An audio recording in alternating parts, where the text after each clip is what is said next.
Okay, today I'm not going to attach the wires or the humidifier or any of that stuff. We did all that last week, so it would all be the same. We're just going to go right into the servo today. So we have everything plugged in already. You have to know how to turn this one on. So it has power right now. Don't be fooled by that little green light down there. You have to turn it on in the back. Don't get catapulted by that, which is underneath this little flap. So you just push the flap over and then push the button that's back there. And once you do that, the SERVO-I words will come on the screen.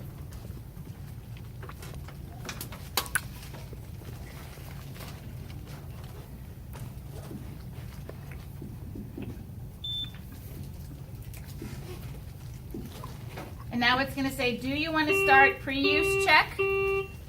Normally in the hospital, if you wanted to go right to that, that was fine. While you're learning, I'm going to have you do something a little different, or you'll make a fatal mistake. That could be the end. Do you want to start pre-use check? For now, say no. Do you want to delete patient data, trends, and event log? Just say yes. The thing with the servo is it defaults to infant mode. And so if you don't change that, you go through the whole pre-use check and you're going to turn it on and you're going to end up in infant mode, and you're not going to know what to do because it's going to limit you out on your tidal volume, which I'll show you once we get it hooked up. So what you want to do is say no and yes to those options, and then go ahead and switch it to adult. While you're learning, once you are a pro at the servo, you can do it whatever way you want. And now we can go ahead and hit the word pre-use check. The pre-use check is the calibration on this one, just like the SST was on the PB840. So we're going to say, yes, we want to do the pre-use check. Do you really want to start a pre-use check? Yes, I do. That's why I hit the button. And say yes. The servo is touchscreen with a fingernail, as opposed to some of the other ones. You actually have to use your fingernail. So it's going to go through the first couple tests, and then it's going to say connect test tube between inspiratory outlet and expiratory inlet.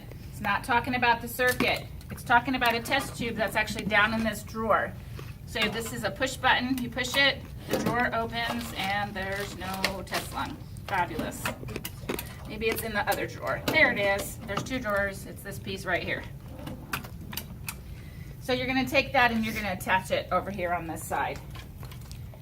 Once you're very familiar with it, if you want to start it that way, you can. So this is our inspiratory and expiratory outlets, so we're going to hook this tube here like so. Do not use this tube. It doesn't always get a tight enough seal. That's not used for calibration. It's this specific one that you use. So we've done that connect test tube and hit OK, and then keep going. It's going to test the gas supply. So if we didn't have the error, the O2 on, it wouldn't pass. It's going to check the pressure lines. It's going to check the safety valve we talked about, O2, and a bunch of other things. So until it tells us to, we're not doing anything with the circuit right now. And on a real patient, don't put the circuit near your hair, because that's gross. But I do it in here. It's very nice, though. It's a very bad habit, though, clinically. Yeah, it's kind of like my...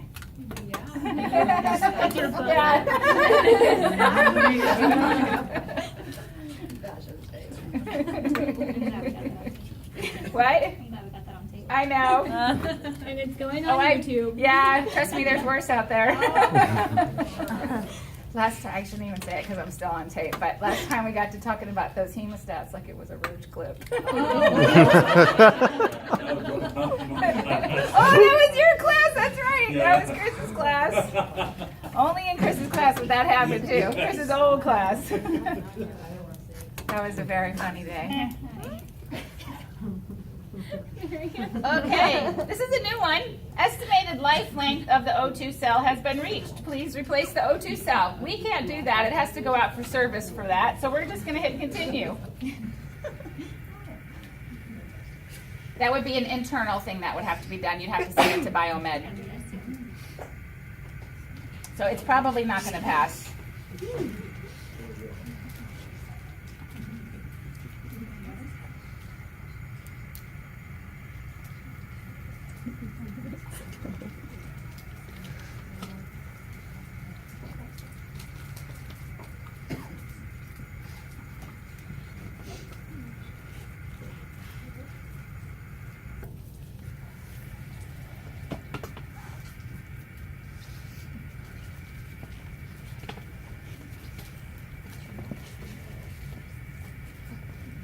wonder how this is on video. Rappers. All the crackling in the background. Sad emphasis. Yeah. Oh, it passed. But it passed, but because we did get an error, if this was in the hospital, you would want to send it to Biomed to fix the O2 cell, because that's where it's going to analyze the FiO2. Where it's going to analyze the FiO2, and you want to make sure that would be right for a real patient. So now we're going to come to the battery switch test here in a minute. It's going to tell us to unplug it and then plug it back in.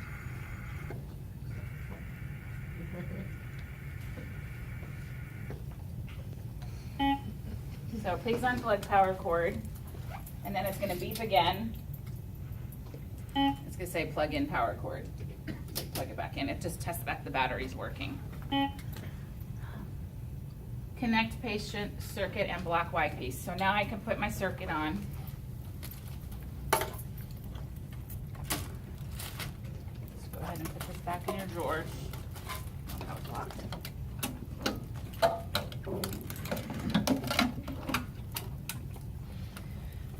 The servo says inspiratory and expiratory, INSP and EXP, so it's very easy to hook up. So just put them where they need to go.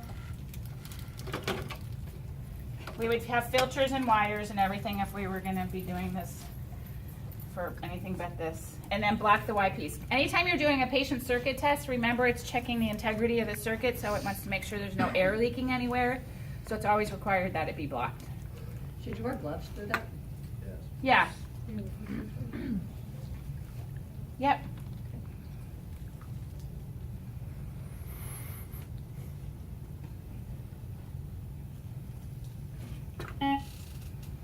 Do you wish to compensate for compressible volume?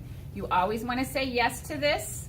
This is where the ventilator is compensating for the compliance and resistance of the circuit, like I told you about last week, how pliable and descendable this circuit, this tubing is.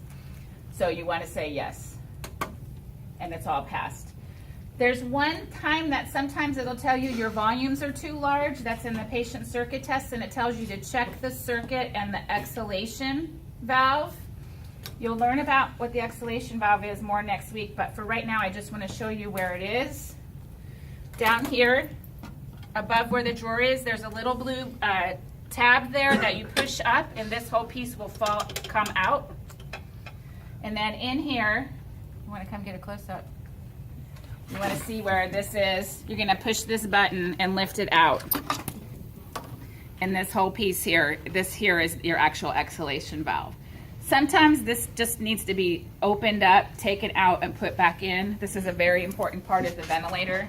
And if it doesn't work right, the vent can't cycle between exhalation and inhalation. So sometimes it tells you to check that. This is what it's talking about in this one.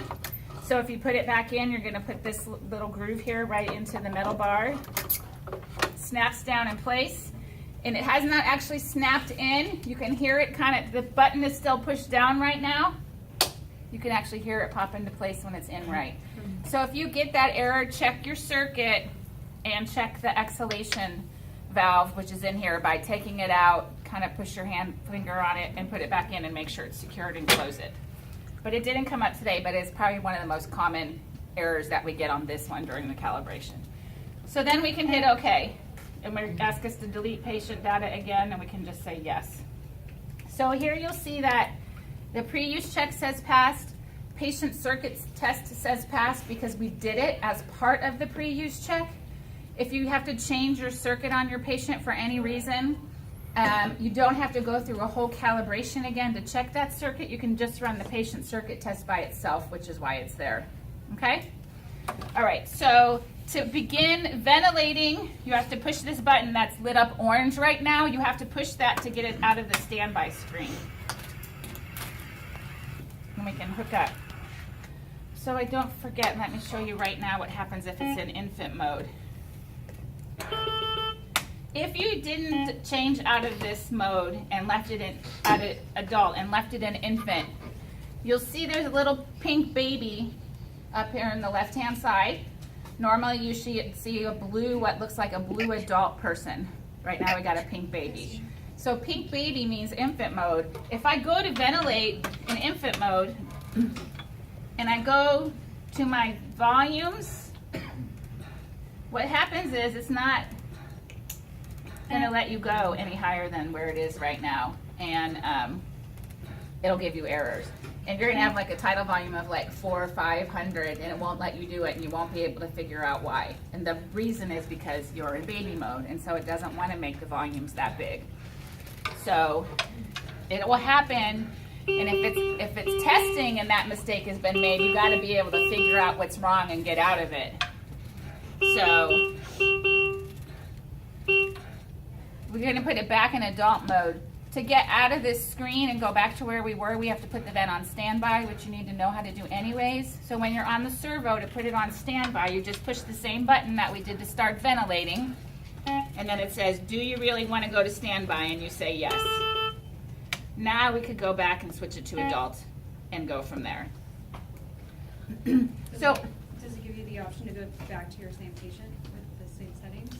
the way you do it on this one is just to be in standby. So if I had everything dialed in and my patient was on it and they were going to go down to CAT scan or into surgery or something, you just put it on standby. It will look like this, and then when they come back, you just start ventilating again. Oh, okay. Most vents have standby. So while we're on this screen, before our patient is actually ventilating, we can actually set a lot of things ahead of time. So down here, we can set our FiO2, we can set our PEEP, our respiratory rate, and our tidal volume just by turning the knob. So those are kind of like quick access keys. Up here, we could set the mode if we wanted to, and we could go ahead and set all of our settings. So while we're here, I'm going to tell you what the different names are for the different modes on the servo. So ACVC on the servo is called just plain volume control.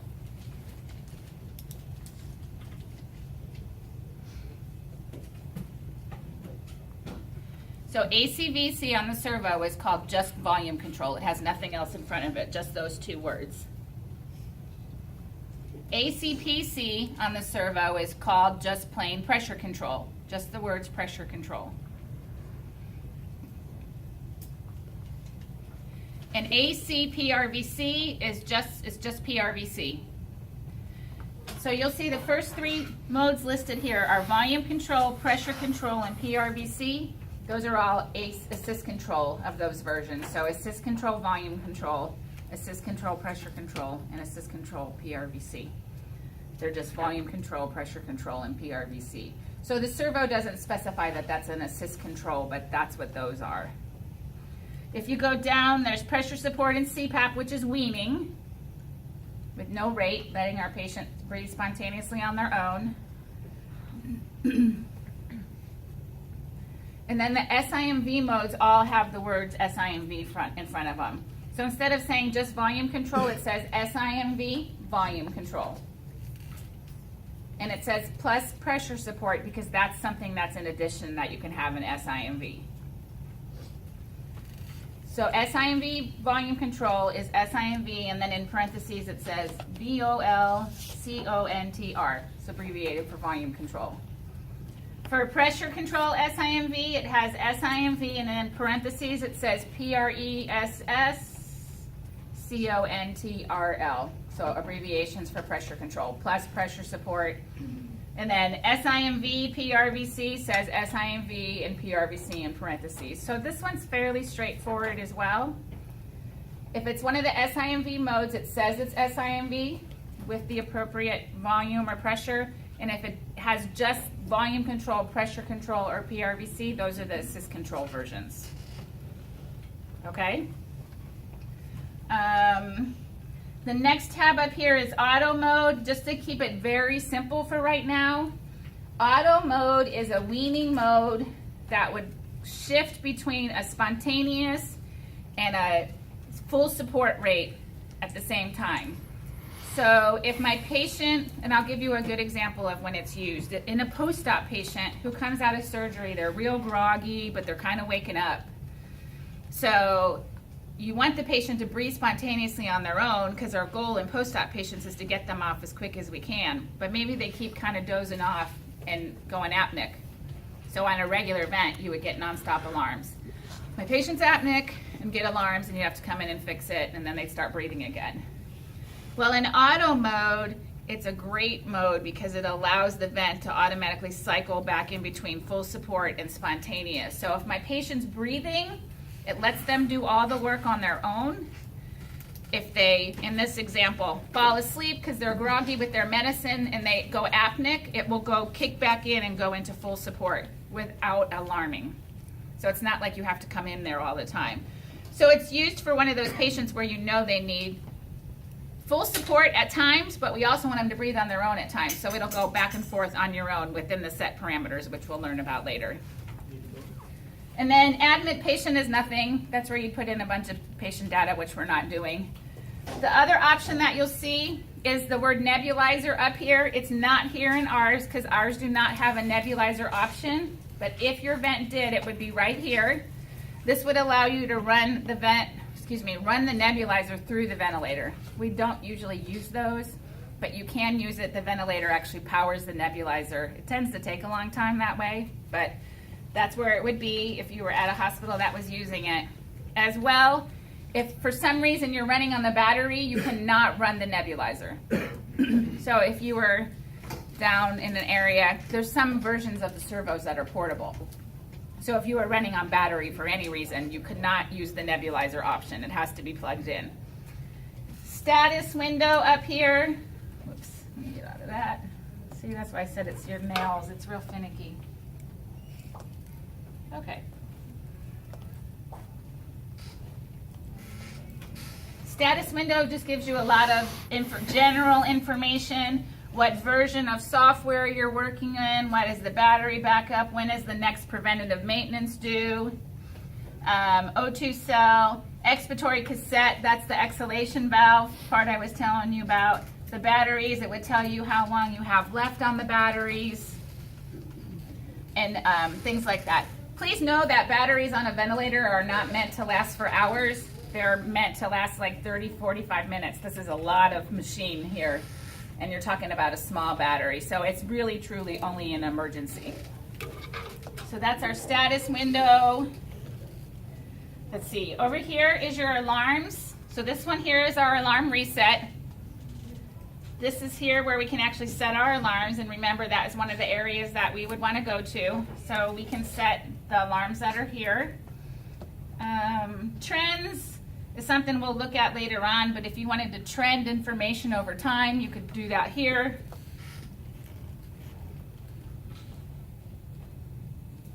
Button. Then over here in this area, we have quick access. This takes you to a couple places. Waveform and loop information, which we'll talk about later. When we turn the vent on, you'll see the standard waveforms that are there, but these are some more advanced waveforms we'll talk about later. There is one nice tool in here called suction support. Oh, I know you're not available on standby. So suction support, actually I'm going to show you that in a minute because I want to have the vent on. And then main screen would take you back here if you weren't already here. And then menu takes you to some other option as well that we don't really use very much. So you can play around with those. So again, we're going to start our patient, push this button, and we'll start breathing.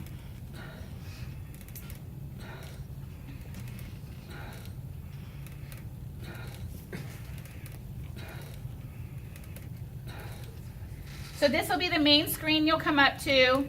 Up here is where we could set everything. So when we talk about our areas that we need our set parameters, which is up here. Our patient parameters is along here. So this is where you'll get all your patient readout. This, you can do additional values and it'll take you to extra screens that give you more information. So this is where you'll have your peak pressure, your mean pressures. This is the actual readout. So we set our peak, what is it actually at? We set our rate, what is it actually at?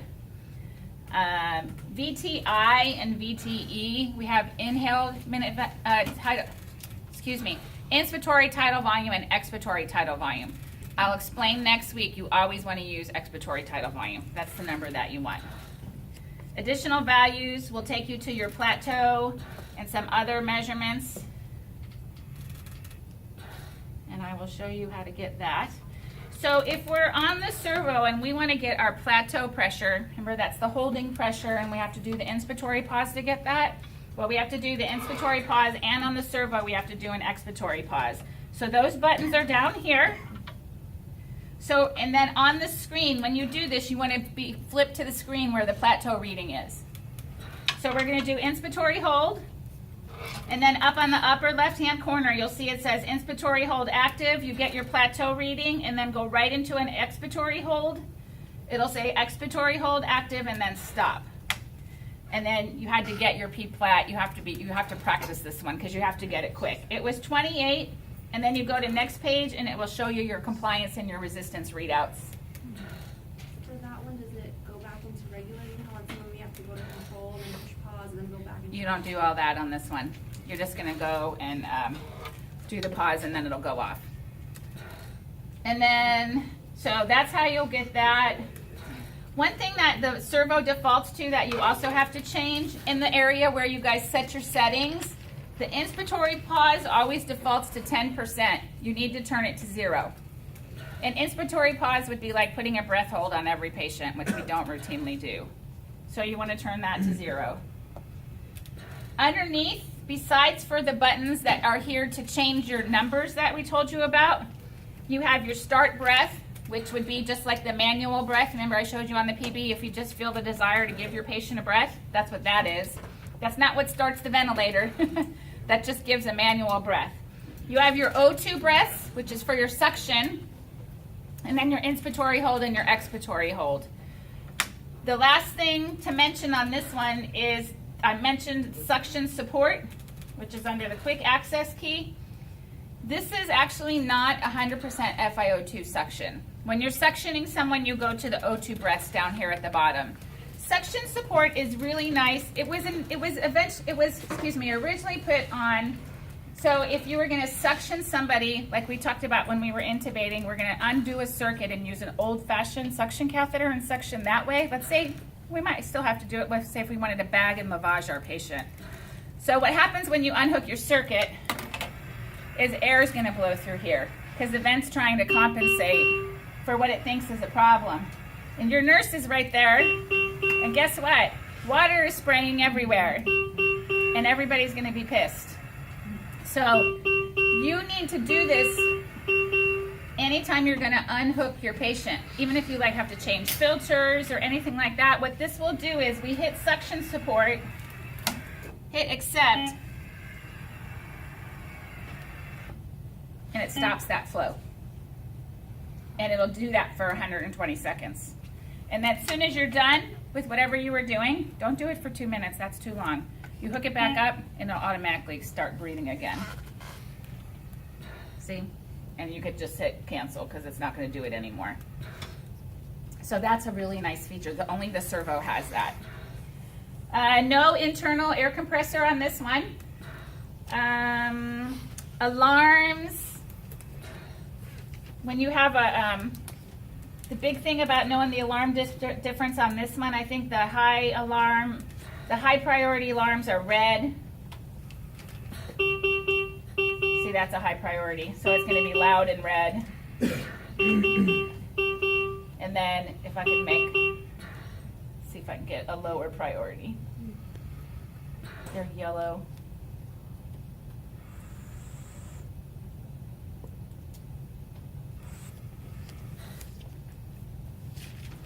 The pressure's not high anymore.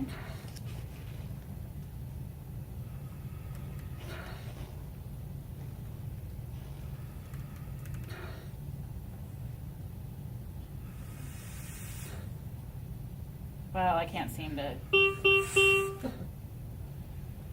The yellow, the colors are different, so and the sounds are different.